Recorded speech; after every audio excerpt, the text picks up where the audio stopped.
नमस्कार दोस्तों, मैं हूं शिवम पांडे और आज मैं आप सबके सामने विश्व भूगोल से संबंधित एक बहुत ही महत्वपूर्ण टॉपिक विश्व के प्रमुख पर्वत श्रृंखलाओं को याद करने की ट्रिक लेकर उपस्थित हुआ हूं।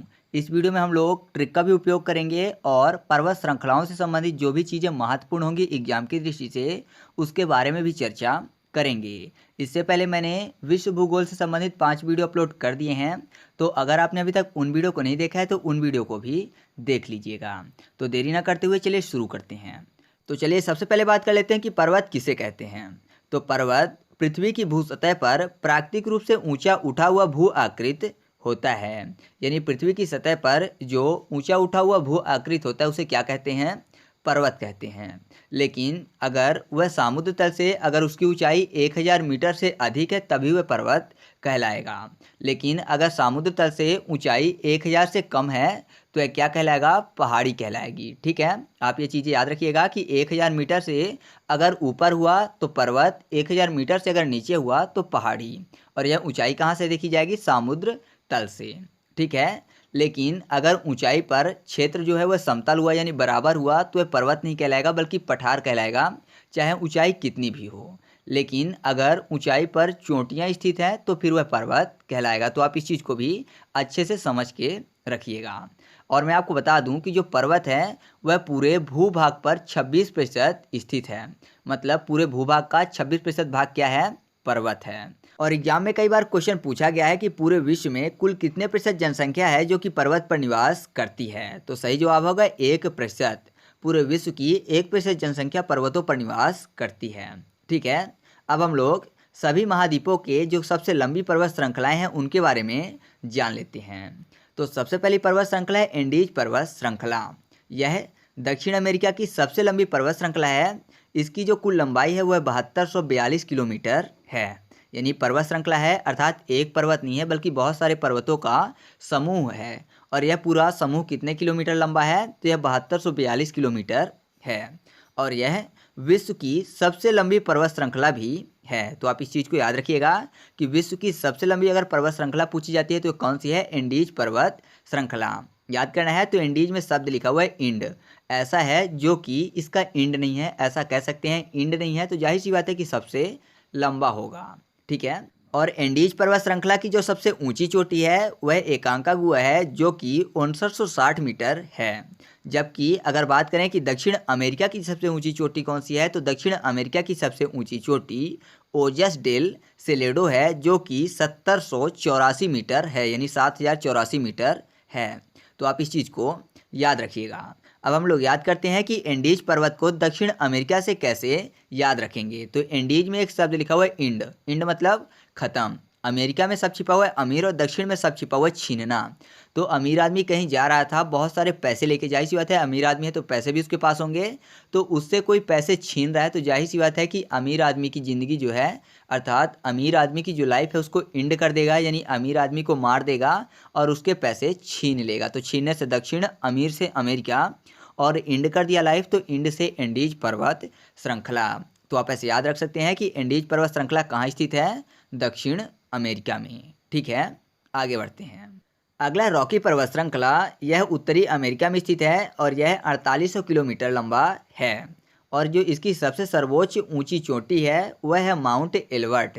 ऊंचाई है 4401 मीटर। ठीक है, लेकिन अगर आपसे पूछा जाता है कि उत्तरी अमेरिका की सबसे सर्वोच्च चोटी कौन सी है तो सही जवाब होगा मैकिनले, जिसको डेनाली भी बोलते हैं, और इसकी ऊंचाई है 6194 मीटर। ठीक है, रॉकी पर्वत श्रृंखला की सबसे ऊंची चोटी माउंट एल्बर्ट, लेकिन उत्तरी अमेरिका की सबसे सर्वोच्च चोटी कौन सी है? मैकिनले। ठीक है, याद करते हैं रॉकी पर्वत श्रृंखला को उत्तरी अमेरिका से जोड़कर।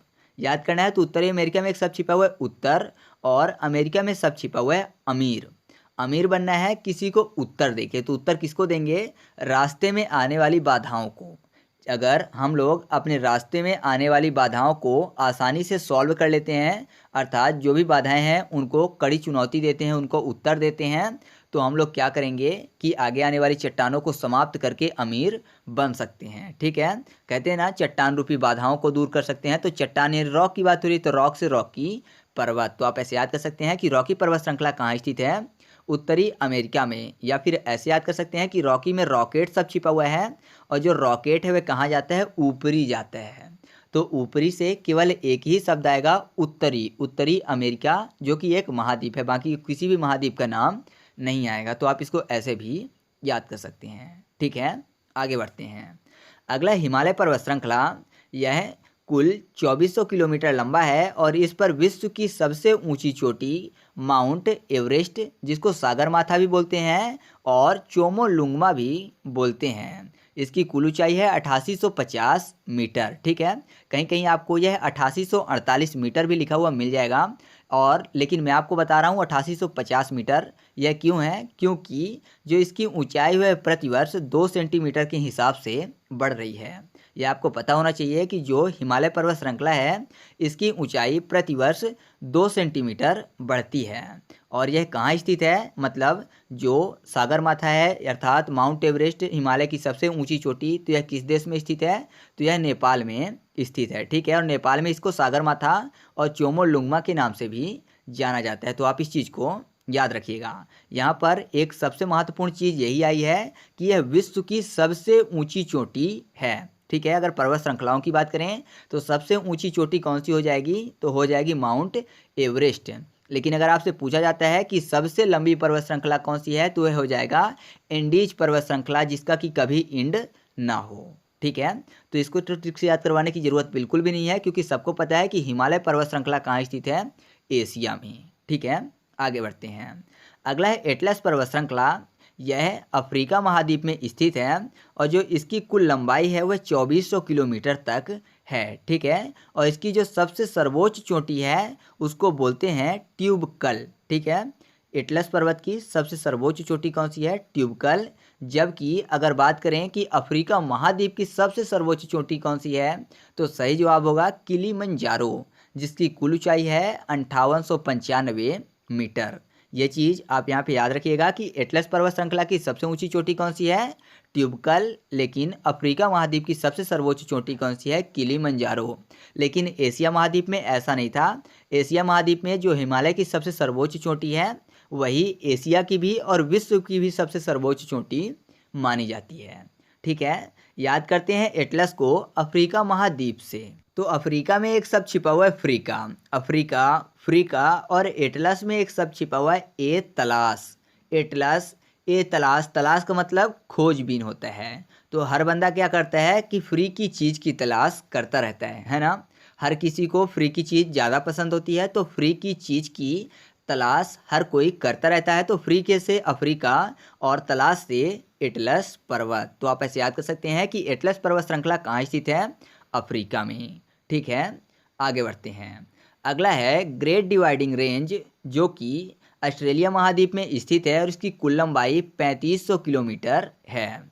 अगर बात करें कि इसकी सबसे सर्वोच्च चोटी कौन सी है, तो इसकी सबसे सर्वोच्च चोटी कोसियुस्को है, जिसकी कुल ऊंचाई 2228 मीटर है। तो आपको याद करना है ग्रेट डिवाइडिंग रेंज को ऑस्ट्रेलिया से। याद करना बहुत ही आसान है, क्योंकि ऑस्ट्रेलिया में सब छिपा हुआ है ऑस्ट्रेलिया। ऑस्ट्रेलिया, ऑस्ट्रेलिया यानी कोई भी अस्त्र शस्त्र लिया हुआ है। याद करने के लिए जैसे ही अस्त्र का नाम आता है तो हमारे सामने एक ही चीज़ सबसे पहले आती है, वह है तलवार। तो तलवार का काम किसी भी चीज़ को डिवाइड करने के लिए कर सकते हैं, है ना।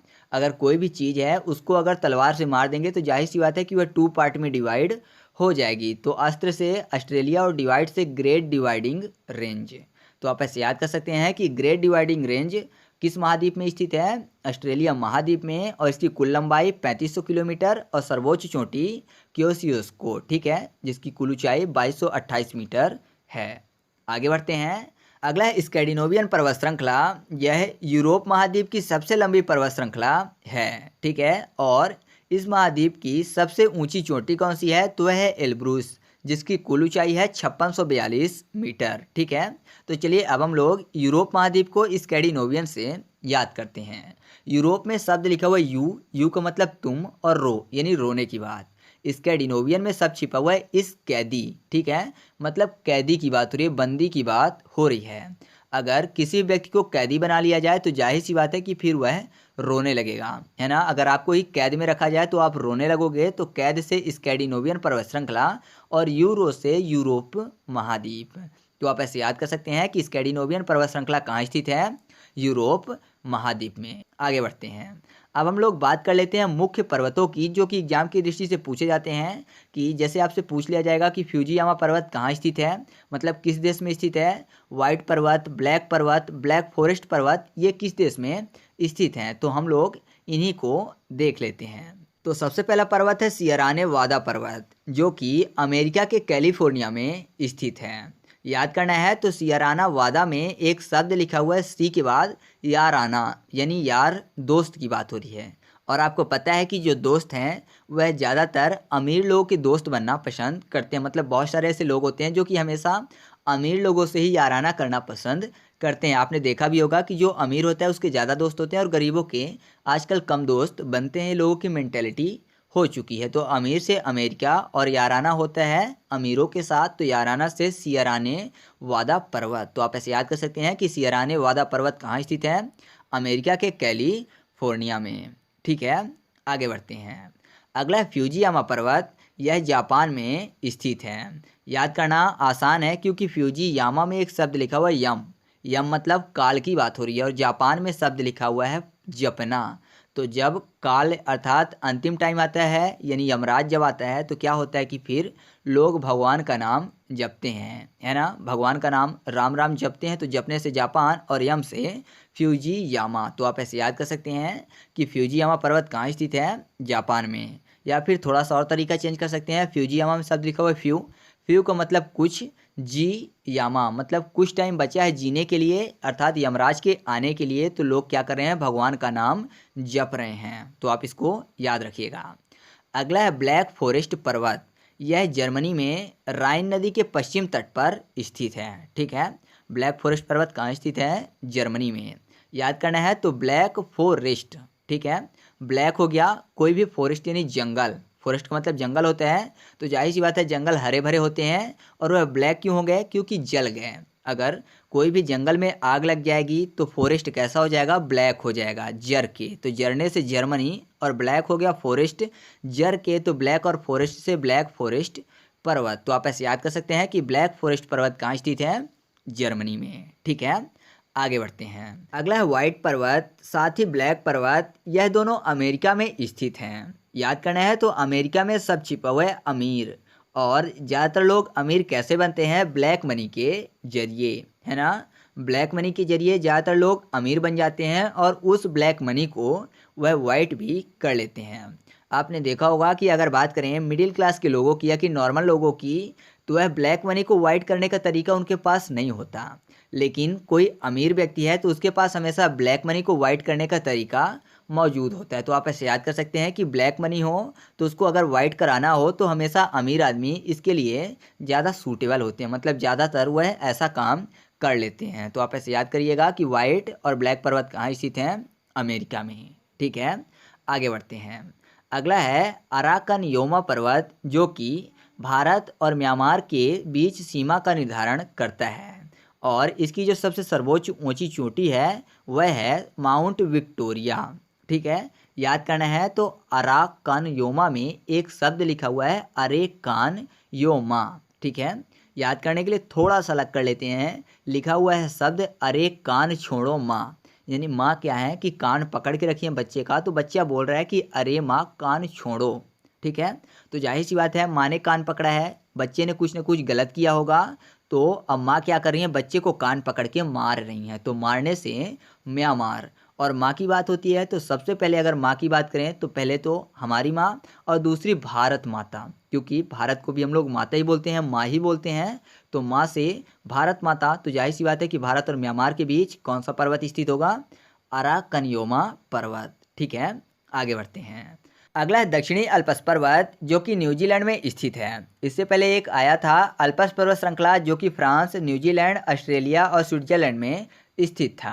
तो अगर आपसे क्वेश्चन पूछ लिया जाता है कि दक्षिणी अल्प्स पर्वत कहाँ स्थित है, और ऑप्शन में दे दिया कि फ्रांस, स्विट्जरलैंड, न्यूजीलैंड और ये सभी, तो आप मुख्य रूप से क्या टिक करोगे, ये सभी। तो आपसे वहीं से वो आंसर गलत हो जाएगा, क्योंकि सही जवाब केवल और केवल न्यूजीलैंड है, क्योंकि वहाँ पे पूछा गया है दक्षिणी अल्पस पर्वत। ठीक है, और कई बार कंफ्यूज करने के लिए यही एग्जाम में पूछा भी जाता है। याद कर लेते हैं इसको। दक्षिणी में शब्द छिपा हुआ है छीनना, और अल्पस में फिर से वही शब्द लिखा हुआ है आल पल्स, यानी पूरी की पूरी हृदय की जो पल्स हैं वह छीन लिया किसी ने। तो जाहिर सी बात है, अगर पल्स रुक गई तो व्यक्ति क्या हुआ, समाप्त हो गया। अब उसको नया जीवन मिलेगा, मतलब दूसरा अवतार लेगा, है ना, नया जीवन मिलेगा, क्योंकि ऑल पल्स उसकी छीन ली गई हैं। तो छीनने से दक्षिण, ऑल पल्स से अल्पस, और नया जीवन अब मिलेगा क्योंकि ऑल पल्स छीन ली गई, तो नया जीवन से न्यूजीलैंड। तो आप इसको ऐसे याद रखिएगा कि अगर बात करें दक्षिणी अल्पस पर्वत श्रृंखला की तो स्थित कहाँ होगा, न्यूजीलैंड में। ठीक है, आगे बढ़ते हैं। अगला है माउंट टिटलिस पर्वत, जो कि स्विट्जरलैंड में स्थित है, और यह एक ज्वालामुखी पर्वत है। याद करना है तो टिटिलस में एक शब्द लिखा हुआ है टीटी, याद करना है तो टीटी को कर लेते हैं चीटी, टिट चीटी। और चीटी, आपको पता है कि चीटी को सबसे ज़्यादा पसंद क्या होता है, तो स्वीट पसंद होता है, मीठा। तो स्वीट से स्विट्जरलैंड। तो आप ऐसे याद कर सकते हैं कि माउंट टिटलिस पर्वत कहाँ स्थित है, स्विट्जरलैंड में। ठीक है, आगे बढ़ते हैं। अगला है AP9 पर्वत, जो कि इटली में स्थित है। याद करना बहुत ही आसान है। AP9 में 9 शब्द छिपा हुआ है, यानी 9 यानी 9, जो कि एक न्यूमेरिकल नंबर है, और इटली में शब्द लिखा हुआ है 8। इटली 8 और एक तरफ 9, दोनों ही न्यूमेरिकल नंबर है। तो आप ऐसे याद रख सकते हैं कि AP9 पर्वत कहाँ स्थित है, इटली में। ठीक है, आगे बढ़ते हैं। अगला है विंसन मासिफ पर्वत, यह अंटार्कटिका में स्थित है, और इसकी जो कुल ऊंचाई है वह है 5140 मीटर। तो इसको याद करना बहुत ही आसान है, क्योंकि विंसन मासिफ में एक शब्द लिखा हुआ है बिन सन, यानी बिना सन के, बिना सूरज के। और आपको पता है कि अंटार्कटिका महाद्वीप पूरा का पूरा बर्फ से ढका हुआ है, तो अगर सन ना मिले तो वहाँ पे गर्मी नहीं मिलेगी, तो क्या होगा कि लोग वहाँ पे नहीं रह पाएंगे। तो ऐसा कह सकते हैं कि अंटार्कटिका अगर आपको जाना है तो आप बिना सन नहीं रह सकते। तो बिना सन से विंसन मासिफ पर्वत। तो आप ऐसे याद कर सकते हैं कि विंसन मासिफ पर्वत कहाँ स्थित है, अंटार्कटिका में। ठीक है, अगला है अरावली पर्वत, जो कि भारत की सबसे प्राचीन पर्वतमाला है। ठीक है, अरावली की रायसेना चोटी पर राष्ट्रपति भवन भी स्थित है। आपको यह चीज़ पता होनी चाहिए। अगर आपसे पूछा जाता है कि अरावली की कौन सी चोटी पर राष्ट्रपति भवन स्थित है, तो रायसेना चोटी पर स्थित है। लेकिन अगर ऑप्शन में आपको रायसेना चोटी नहीं आता, पर्वत के बारे में पूछा जाता है, पर्वत श्रृंखला के बारे में, तो फिर क्या होगा, अरावली पर्वत होगा। ठीक है, तो आप इस चीज़ को याद रखिएगा। साथ ही में आपको दो चीज़ें और बता दूं जो कि पर्वतों से संबंधित महत्वपूर्ण है। जैसे कि कनाडा राज्य में स्थित ब्रिटिश कोलंबिया को पर्वतों का सागर कहा जाता है। अगर आपसे पूछा गया है कि पर्वतों का सागर किसे कहा जाता है, तो कनाडा में स्थित ब्रिटिश कोलंबिया को पर्वतों का सागर कहा जाता है। ठीक है, और एक पर्वत है कुन-लुन पर्वत, यह एशिया में स्थित है। कुन-लुन पर्वत को एशिया की रीढ़ भी कहा जाता है। तो आप इन दोनों चीज़ों को भी मुख्य रूप से याद रखिएगा कि कनाडा में स्थित ब्रिटिश कोलंबिया को पर्वतों का सागर, और कुन-लुन पर्वत को एशिया की रीढ़ कहा जाता है। तो इस तरह से अपना वीडियो कंप्लीट हुआ। अगर वीडियो अच्छा लगा तो प्लीज़ वीडियो को लाइक कर दीजिए, और हाँ, अगर आप चैनल पर पहली बार आए हैं तो चैनल को सब्सक्राइब करके बेल आइकन जरूर दबा लीजिए, जिससे कि आपको ऐसी वीडियो मिलती रहें। और इस वीडियो को अपने दोस्तों के साथ भी शेयर करिएगा। तो चलिए मिलते हैं अगले वीडियो में, तब तक के लिए